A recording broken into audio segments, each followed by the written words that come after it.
Hello, Reckless Writers. I'm Argo, And I'm Mel.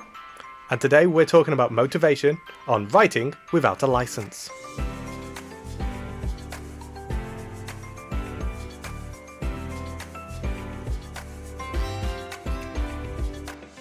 So let's dive straight in.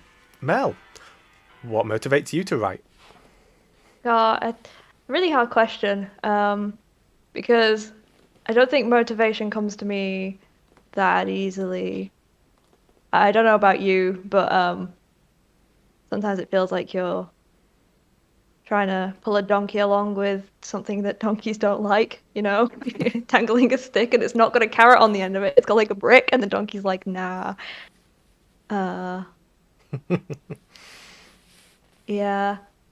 But there's a few things that sometimes help. Like maybe the best one I think so far is like getting a writing group together, because I think there's like this romantic idea of people writing on their own, and you lock yourself away and you don't see anyone, and if you're a moody teenager that sounds fantastic, but in a post-COVID world, most of us can attest to the fact that that's not as good as we all thought it might have been when we were 13 years old, or me at least. Um, and definitely having someone else there to like say this bit was really good, even if like the rest of it wasn't, like that helps. Someone who's interested in your work, and it's being read, and you're not just writing it for like no reason. Yeah, admittedly, writing once I had a writing group really kind of changed like that little extra bit of motivation of being like, oh, well, someone is actually going to read this. Someone is actually going to want to read this, albeit even if Yeah. it's only for so that they get feedback too. Yeah, it's got a give and take relationship to it.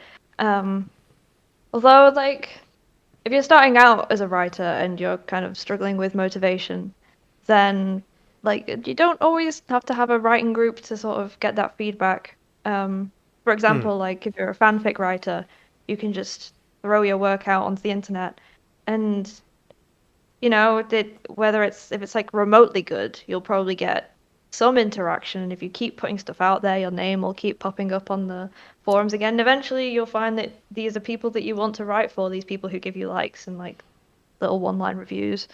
mm. Um, so you don't like need people that you know to start writing and like getting feedback for your work. Um, Places like AO3 can be good to start developing habits, Mm. even though like arguably fan fiction isn't going to be as worthwhile for you in the long term if that's all you write. If you're trying to like be a novelist, it's going to be difficult. Yeah, I mean, it's also like whilst like it is useful to get motivation from this, it's a dangerous path as well if you rely on only that. Yeah. Because sometimes, you just know that whatever you're writing, like right now, isn't great, and that if you know it isn't great and you're caring and your motivation is because you want to write good for people who are reading it, like it's hard to then keep the motivation just to keep writing the bad stuff so that you can get through to the good stuff. Yeah.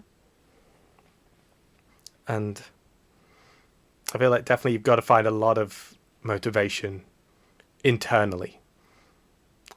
You've got to be one of my favorite authors has a thing of saying that he had a point where he was just feeling really down about himself and really down about writing in general and getting it written.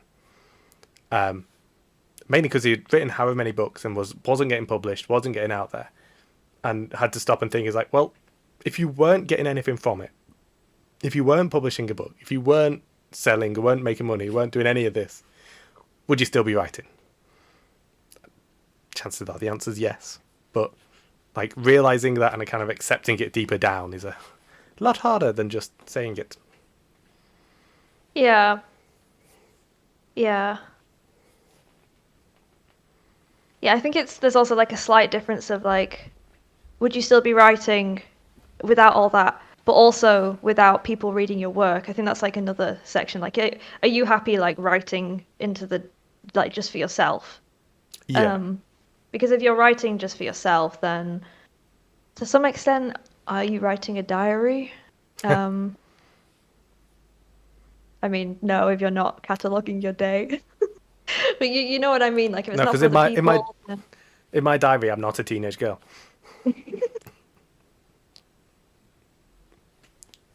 Sorry, that took me a few seconds to get. Are you writing about a teenage girl right now?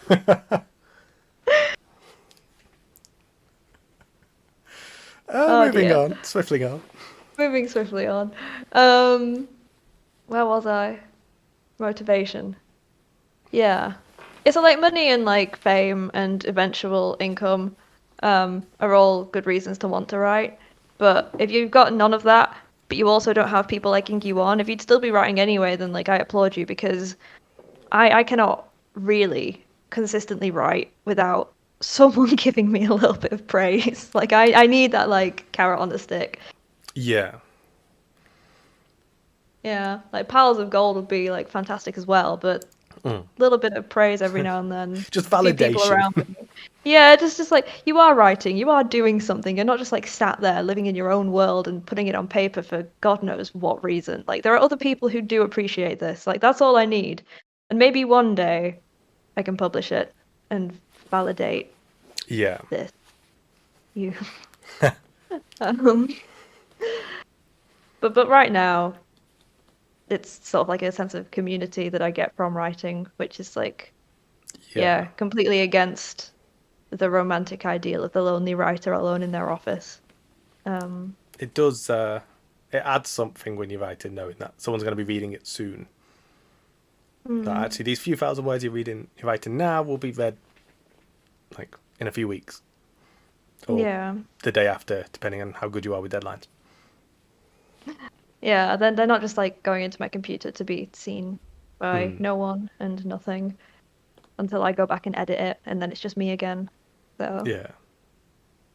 yeah, that's maybe like the main motivation factor that I have that has really helped me sort of develop good habits, Yeah. or lose them in the case where like writing group isn't going too well and we're not meeting up regularly. If that's not happening, then I'm not writing either. So it's a double-edged sword at the moment, but I mean, if it helps me to write in the first place, it's fine. That makes sense. Yeah. Definitely.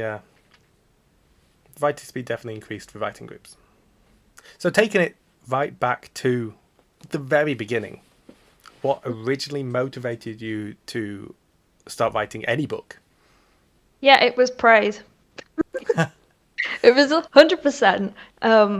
My English teacher in year seven high school, just telling me I was a good writer and Hmm. that I seemed to really enjoy reading and that I should have a go at it, and then being really positive around me, and that has set me on a path that I have not been able to shake.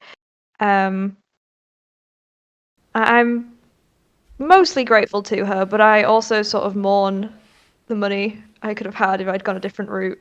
I mean, you never know what life's going to bring, but at the Oh, you moment, do. it feels quite difficult. But yeah, definitely like it was definitely praise because I used to write in year seven with this like teacher encouraging me, and with they used to be I used to give up my lunch times for this. Okay, as a year seven, like you don't have that much attention Wow. span when you're that old, and I would just go and sit in a classroom and write for like the whole thing. Um, but yeah, then like she moved on from our school, and I didn't do that anymore. A few years later, I met up with a friend and we started writing fan fiction together. So again, there was always someone else there. Like it's not something I can really do on my own. I suppose in one way that'd be an advantage of self-publishing, even if you're not hitting a big time. Like if you're just one of the authors who can just have a regular book and people who regularly read, even if you're looking at just like 10, 20 people. Like I imagine that does drive self-published authors just that little bit more. Yeah, I'm sure it does. One day maybe I'll know. I mean, I do know a little bit. I've had a few fanfics and they've got like 5 likes on them and I go, whoa, and they get a like, which is not very often, but those few did like make me Mm. happy. Yeah. So what about you? When did you start writing, and do you know why? Um, Part of me realised that I have been writing for like a long time. I was always bits and pieces here and there, um, but it was only like late teens, really. Probably after college, where I think it was you who sat down and said, you could write that story into a book, and I was like, of course. And then it kind of sat in my back pocket for ages until I got back into reading because I stopped reading for a long time. And then I was reading, and I was like, yeah, I want to make one of these. So I started. And it went badly, and then I started again, and it went badly, and I started again, and then I got something decent. I think you've hit on something like fairly important there, which I haven't mentioned yet because I'm such an egotist, like just necessary for other people's attention and compliments. But I think like when you watch and read other stuff that you think is cool and you think I want to do this, that's also really good motivation. Um, Hmm. which was also important for me. I've just not mentioned it yet because yeah, big narcissist. But yeah, I feel like it's got to be a common thing. And so, as advice for other writers, it'd be that, do you know what? I mean, getting feedback on your book is really useful anyway. Just because you're doubling the amount of people who are seeing the book, other than tripling, etc. But getting that feedback and purpose, like, kind of makes it feel more worthwhile. So, in the dark days, when you're waking up, booting up your computer, and you're looking at the blank Word document, or WordPad, or Notepad, or whatever, or Scrivener, Oh no. um, and you know you've got to get a chapter, you want to get stuff done, but nothing's coming to you. Do you have a tactic? Other than sit there and stare at it, not much. Um, Going back through like stuff I've already written on it helps because it reminds me what I was planning to do, and sort of like then I stop thinking about what's so hard about it. I start thinking about the world itself and where what I want it to do and where it's going and the characters, and I stop overthinking it. That's like one of my big problems is that if I sit down and just try to write, I can sit there and just think, "Oh God, what am I doing?" I need to like put that side of me away for the moment where I am actually writing and just focus on what it is. Um, there's also like a lot of coffee. To know about you, how much of a role does coffee play in your writing? It used to play a lot. Um, One of the tactics I like to use is to set up a sort of routine, to set up like physical triggers that kind of get me into the mode of writing. So I'm still setting up new ones now, but during lockdown, there was definitely I got up, I got ready, then I would make myself a coffee, listen to a nice upbeat song that motivated me, and then sit down with the coffee at my desk and be like, right, I'm going to start now. And doing that enough times meant that, like, by the time I was sat down at my desk with a coffee, like, my body already knew, is like, right, let's get typing. Well, that sounds like the dream, honestly. I kind of miss it. Like, I get the occasional day on a weekend, but for the most part, I'm having to write in an evening or later or midday, and getting that different sort of setup, it's harder. Yeah, I have tried similar things. Like I'm not currently employed, though I'm trying to be. So my day will usually consist of like trying to mix it up at the moment because starting with looking for jobs is depressing and leads to me often doing nothing for quite a long time. Yeah, I've been there. Yeah, but like something like that, and then I will do language practice because I'm trying to learn a new language, and then after that it'll be make another brew, start writing, probably not get anywhere, but that's okay for me. I don't judge myself too harshly for not having written much by that point. Um, the main thing is like just starting to think about it again and getting my brain working. Uh, and then I'll eat lunch. And then after lunch is like when things have to kick off. And that's when I start feeling the pressure. It's like, oh, I've not written anything much today. And having a time pressure often helps because I when I was at my best, my aim was to set myself a word limit per day. And if I've not written anything by lunch, which is quite common, then I have to write it in the next 3 or 4 hours. So then I would like really concentrate and get it out and stop procrastinating. Usually, usually. Sometimes it led to me writing quite late into the night. Do you find that certain times of day do affect your motivation? Yeah, I'm not a morning person. Um, about 2 o'clock to maybe 7 p.m. is where I can really shine. But that's not a great time because like 2 till 4, like if you're in a work, I mean, this is like true for me in like all settings. Like if I'm in an office or if I'm at home, 2 till 4 is like a great time to be working hard because other people usually are too. Then I often find that between 4 and 5, I'm trying to work hard whilst other people are trying to commence their like, wrapping up for the day conversation. I'm just there like, no, I'm actually focused now, at last. Yeah. Um, and then 6 to 7, those aren't office hours, which sucks for me. But like when I'm working at home, because I'm unemployed and trying to write, uh, that's like family time. So I'm sat there thinking, I could be writing so much right now, but I'm supposed to be with people. And that kind of way, like I feel guilty for wanting to write. I also feel guilty for not writing when I'm at my best. Yeah. That makes sense. So you touched a bit on like immediate deadlines. Do you use any larger deadlines to help motivate yourself? Um, Like beyond just, oh, I'm going to write for 2 hours. That's my deadline.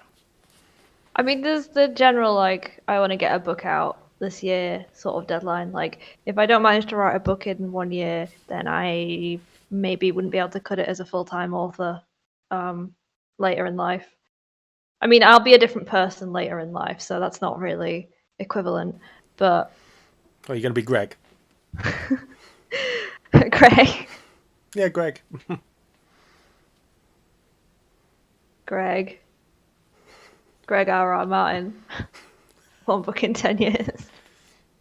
That's my new goal. It's your new goal. One book a decade. Yeah. Yeah, I That's mean, fair. it'd have to be like a pristine book, like a proper shiny piece of fiction. But no, at the moment I'm just trying to write because there's also that other saying that like if you keep writing, eventually it'll get better. So I feel like when you're like our age, which is quite young for authors, um, just writing as much as you can is the best thing you can be doing. So yeah, generally about enough for one book a year is what I'm trying to write, ignoring editing needs and requirements. I do like the phrase that, yeah, your first million words will be terrible. But anything after that might be publishable. Yeah. Which sounds well and good until you see how long it takes you to write 100,000 words. And you realise I've got Yeah. to do another 10 of those. It's also quite a scary turn of phrase if like the first thing you want to write is your soul book, the book that you've been dreaming about for years and years and years, and it's like part of your existence, and that's the book that inspires you. But also at the back of your mind, you're thinking, but I want to write that later because I don't want that fiction to be in my first million words of bad words. I want to write that when I'm a good writer. And then you just don't write because nothing else inspires you quite as much as that book, which was my problem for a while. I think I might have started writing sooner if I'd just, gone with what inspired me rather than being like, no, I have to write something else. I can't write this yet. I'm not good enough. Not good enough for my own story. And that's one of the secrets as well is once you've written your first book, you'll have ideas for your second book.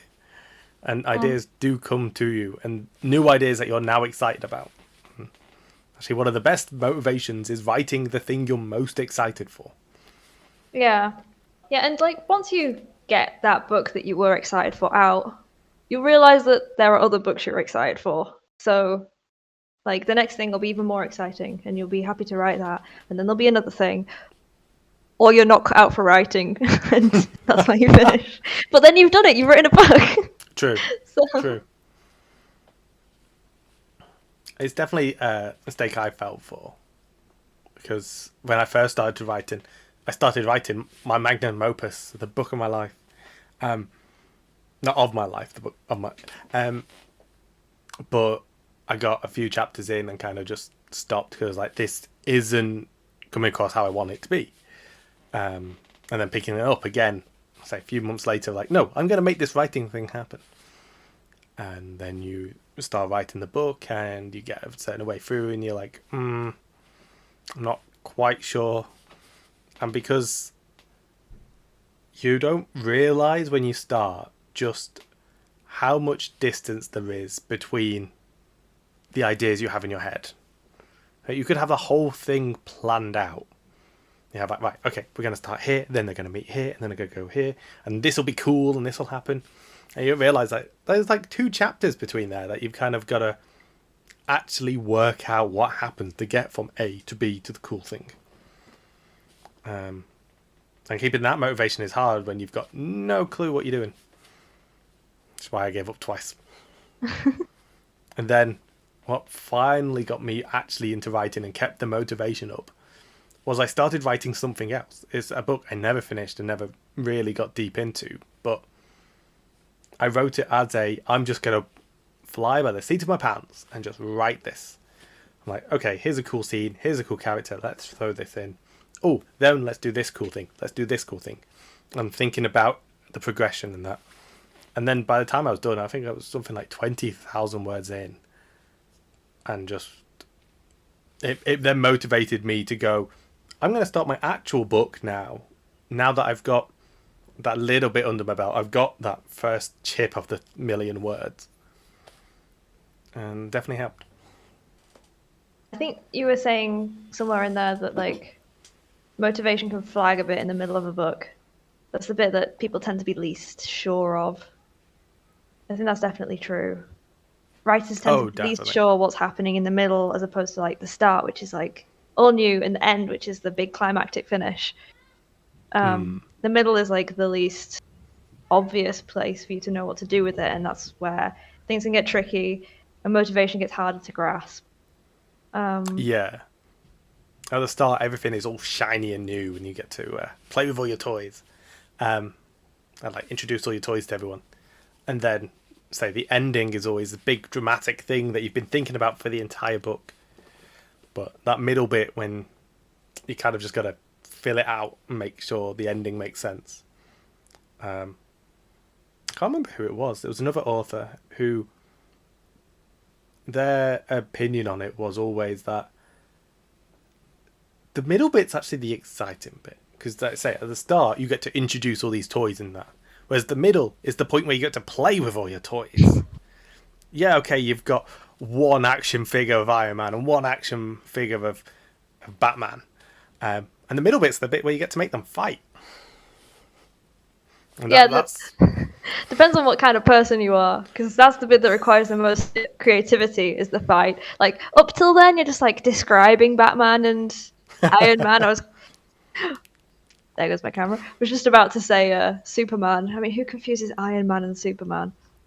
They both fly. I make no judgment. Yeah, it's like, this is Batman. He is really muscular, has a beautiful voice, and is very rich. And here is the voice Iron of him. Man, who is also very rich. Okay, they're kind of similar. But then after that, it's like, Then they punch each other, and that's like the bit that I find hard. I'm a describey person. Yeah, it still is something I find hard, but I think having that new outlook, I only heard about that recently, of like, this is the point of playing with it all. This is where you can have the fun with, okay, these are the stuff I've got, this is the theme I'm working on. What can I do to mess with these people? And what can I do to make things difficult? But you get Like the it's- idea that like you're gonna kill one of them, and then you're writing up to that bit. Yeah, basically. And then you get to that pit and you're like, oh, I can't kill them half. Yeah, it depends on the person. In a superhero thing, definitely. Yeah. But character death is a topic for another day. I'll be next week. Oh no. Who dies, you or me? Find out next week. But yeah, the middle bit is always the slog of writing. But and that's where it's the most important to have the tools that you develop.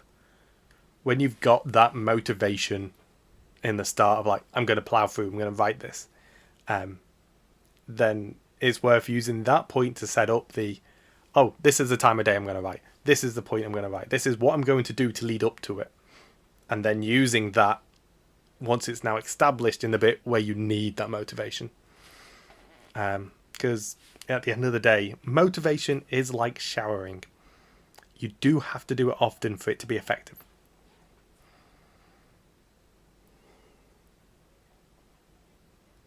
I'm not wrong. I can see you thinking about it. Yeah, I'm thinking about like what you're rinsing off though. No, You're it's about gaining- like maintaining the clean. Okay. Like It's maintaining if you clean. this maintaining like being clean is equivalent to writing. Ah. And So that in could you order see, to like, maintain the state of being clean and the state of being a writer, you need the preemptive to that of showering. I mean, all metaphors fall apart when you question it this much. No, I after like a good 2 minutes, I was thinking, you wash away the laziness. I wish it was that easy. Work, I don't know. How many people, have an actual shower and literally wash away their laziness?